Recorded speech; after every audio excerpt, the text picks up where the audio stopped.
The months-long build-up of Russian troops on the border with Ukraine has turned now into an invasion. Ukraine under attack.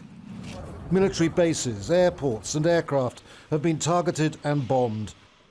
The skies over multiple cities, including the capital Kiev, lit up, waking up residents in the early hours of Thursday as Russian artillery advanced. Not very many could have, predicted that he would be striking at so many multiple targets. The civilian casualties are unknown, though Russia says it will only attack military posts. As a response, Ukraine has declared martial law. I had a conversation with US President Joe Biden. The US is starting to gather international support. Today we need you, each of you, to be calm. If possible, stay at home, please. We are working. The army is working. The entire security and defense sector of Ukraine is working. These attacks come after Russian President Vladimir Putin declared 2 separatist areas in the Donbas region in eastern Ukraine as independent and said Russian civilians who live there need protection. The battle for Luhansk and Donetsk in eastern Ukraine has been going on since 2014, with more than 14,000 people killed in fighting between Russian-backed separatists and the Ukrainian army. Now Putin has demanded Ukrainian forces retreat. Whoever would try to stop us and further create threats to our country, to our people, should know that Russia's response will be immediate and lead you to such consequences that you have never faced in your history. We are ready for any outcome. The operation began despite last-ditch appeals from members of the UN Security Council to ease tension. Ukraine's ambassador to the UN demanded his Russian counterpart step down as chairman. Call Putin, call Lavrov to stop aggression. There is no purgatory for war criminals. They go straight to hell, Ambassador. In a statement, US President Joe Biden warned of a catastrophic loss of life and human suffering. There's a mood of desperation developing now. Many people just jumping into their cars, getting their families together and heading on the road, trying to get to Poland. But the main auto routes are all jammed. There are so many people trying to do the same thing. Others are going underground, taking shelter. The missiles are getting closer now. Emergency meetings have been called to reach an agreement, while the shelling and build-up of military troops on both sides continues. This is Ukraine's darkest day. Andrew Simmons, Al Jazeera, Kiev. Right, let's start talking to our teams on the ground. First, it's Hoda Abdelhamid. She is in Kramatorsk in eastern Ukraine. Tell us about what you've been seeing and hearing, Hoda.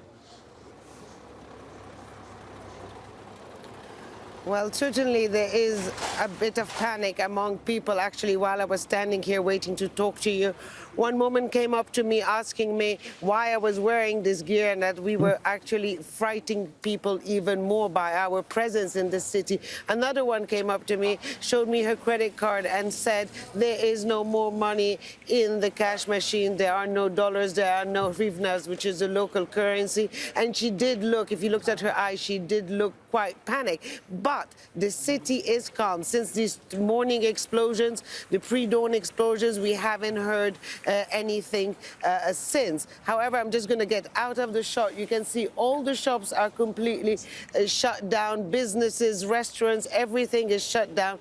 There are people on the street, but this would be a busier time normally, simply because we are actually in the city center of Kramatorsk. So people are following the news. People are worried. The bus station that connects the different regions is now closed.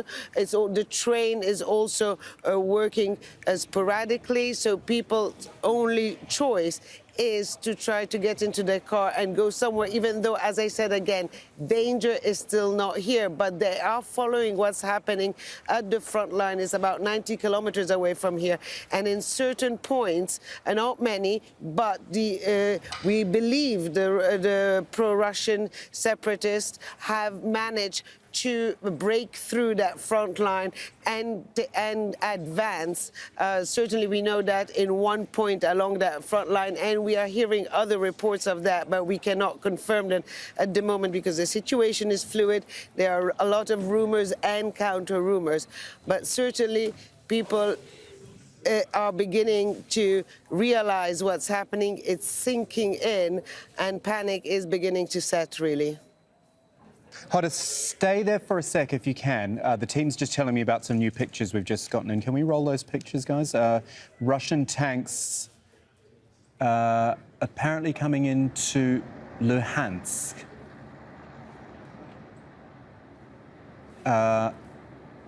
So, yeah, sorry, I'm just running through a few different things here. OK, there you got the tank there. I was waiting for it to come through. OK, so that is definitive sign of Russian tanks. I also just want to... Can we take those, show those pictures as well of the Russian president just now, just really quickly? Just noticing this on some of my screens here. That's the Prime Minister of Pakistan, Imran Khan, who's visiting with Vladimir Putin as well. Not live pictures, this has just come in a moment ago. So Vladimir Putin taking a foreign minister, a prime minister in for a visit as well on the day that he has ordered a military operation in a neighbouring country. Lots happening there. Sorry, just wanted to get to all of those pictures. Hoda Abdelhamid as well with us from Kramatorsk. Tell us, I saw one of your reports earlier as well, Hoda, from one of the supermarkets, wasn't it? Which is, well, the shelves rapidly becoming quite bare. Yes, absolutely. I mean, I think what happened is that people were quite blasé about it all.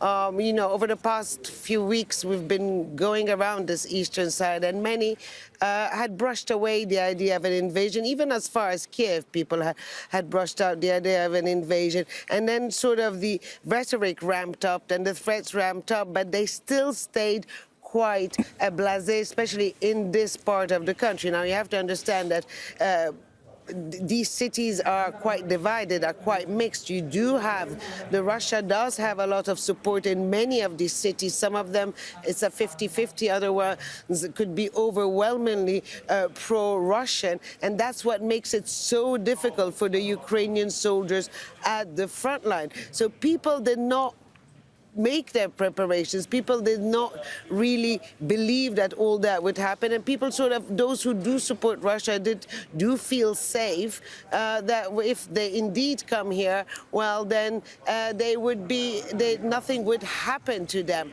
But then comes the reality, then comes the explosions, then comes the sounds, then comes the pictures, and that starts to frighten people, whatever side they sit on. And I think that's what's been happening here in the city, because I remember around 8, 9 o'clock, we were going live. I was looking around, people were going to their office. They seem to be going about their normal day. Well, it looks very different at this point in town, in time. Now there's barely any queue at the ATM, simply because there's no more cash there, and the streets are empty, and the businesses, apart from the supermarkets and maybe a few kiosks, are completely shut down. Put that all together, happening not only in Kramatorsk, but in several towns and cities around the eastern Ukraine, and that increases the anxiety among people, the uncertainty of what could happen. What an extraordinary time it is. Thank you, Hoda Abdelhamid, Kramatorsk, eastern Ukraine. Now to one of our other team, and this is Charles Stratford, who is in Mariupol, the port city there. He's been reporting from on the ground. The explosions heard there in that key port city. Have a look at his report. We've heard loud bangs of explosions, and interestingly, it's the first time so far today where we've heard that distinctive sound of Grad rockets being used. It's a rapid fire thudding. These are rockets that land in rapid succession and are obviously highly dangerous. The sort of rockets that we saw being used during the 2014-2015 war between the separatists and the Ukrainians. Now I'm going to flip the camera around. I don't know whether you're going to be able to see this, but across the field there you may be able to see smoke rising. I suppose from me it's about, I don't know, a quarter of a kilometre away or so. We understand that that is a military installation. that has been hit. Smoke has been billowing from it for about the last hour and a half or so. There's more smoke coming out from what we understand are military installations beyond that, I suppose about another half a kilometre or so. And here's the sign, and the reason why I'm showing this sign is because it's of significance. The top word you see there, the town is Meliotopol, and we've been talking earlier today about what analysts say could be an attempt by Russian forces to create a corridor from the Donbass region, the eastern areas held by the separatists, to Crimea. Okay. That is Ukraine covered off with two correspondents there. Let's flip over to Moscow and bring in Dorsa Jabari, our correspondent there. Is that what we're going to do? Yep, let's talk to Dorsa. Hi, Dorsa. So I'd like you to tell us about what the Russians have been saying separately to the message for the Ukrainian military and the messages to the Ukrainian people.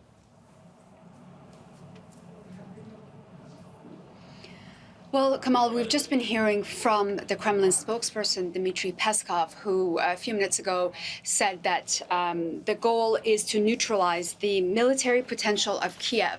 That is officially what Russia is trying to do at the moment. And he went on to say that the Kremlin is not excluding the possibility of negotiations between Putin and Zelensky if Ukraine is ready to talk about Moscow's security concerns, and that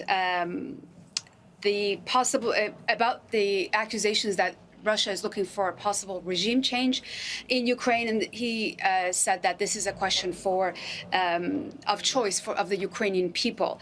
I think this comes at a time when there's been a lot of accusations thrown at the government here that they're trying to overthrow the officials in Kiev, who they have accused of being weak in the past. President Vladimir Putin had said that the Ukrainian president is a puppet of the West, and that is why their country is in such a state. They are not basically in charge. They're not representing the entire population. In terms of the message out of here for the Ukrainian people, the Russian Defense Ministry has said that they are targeting military installations in Ukraine. They are not targeting civilians. The officials have said that they are not causing alarm. They don't want to cause alarm to the general population of Ukraine. Of course, it's going to be very difficult because some of those military installations that we've seen already are in heavily populated areas in cities in Ukraine. So we just have to wait and see how this unfolds in the coming hours. We expect Vladimir Putin, who's currently meeting with the Prime Minister of Pakistan, who arrived in Moscow late last night, to speak to the media following that meeting probably in the next few hours, and we'll see what he has to say, since he broadcast that message early at 6 a.m. Moscow time, making the announcement that Russia was going into Ukraine to assist with the separatists in the eastern part of Ukraine who were fighting with the Ukraine military. Yeah, was that I'm guessing that was a pre-planned visit by Imran Khan, because it seems an odd time to be accepting a visit from a world leader when you're basically just gone to war. Absolutely. This was on the calendar for Vladimir Putin from about a week ago or so. And we saw footage of Imran Khan landing in Moscow, where he was greeted by officials. And he said that it's quite an exciting time to be in Moscow, obviously not realizing what was to come in the few hours after that statement. But I also have to mention that there have been a number of flights that have been canceled.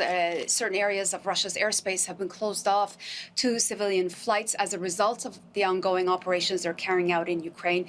And they've said that they are closing certain portions of the airspace in the country until March 2nd. So I think this will be certainly the last high-ranking official who will be visiting Vladimir Putin for the foreseeable future. Cool. Thanks, Dorsa. Talk to you again soon. 40 seconds only. Plenty of condemnation out there today. We'll start with this from the European Union Foreign Policy Chief, Joseph Borrell, who's spoken alongside the EU Commission President, Ursula von der Leyen. They're in Brussels. These are among the darkest hours for Europe since the end of World War II. A major nuclear power has attacked a neighbour country and is threatening reprisals of any other state that may come to its rescue. This is not only the greatest violation of international law, it's a violation of the basic principles of human coexistence. It's costing many lives with unknown consequences ahead of us. Later today, we will present a package of massive and targeted sanctions to European leaders for approval.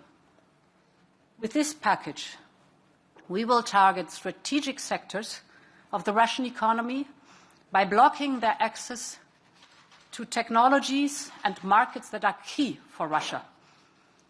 We will weaken Russia's economic base and its capacity to modernize. And in addition, we will freeze Russian assets in the European Union and stop the access of Russian banks to European financial markets.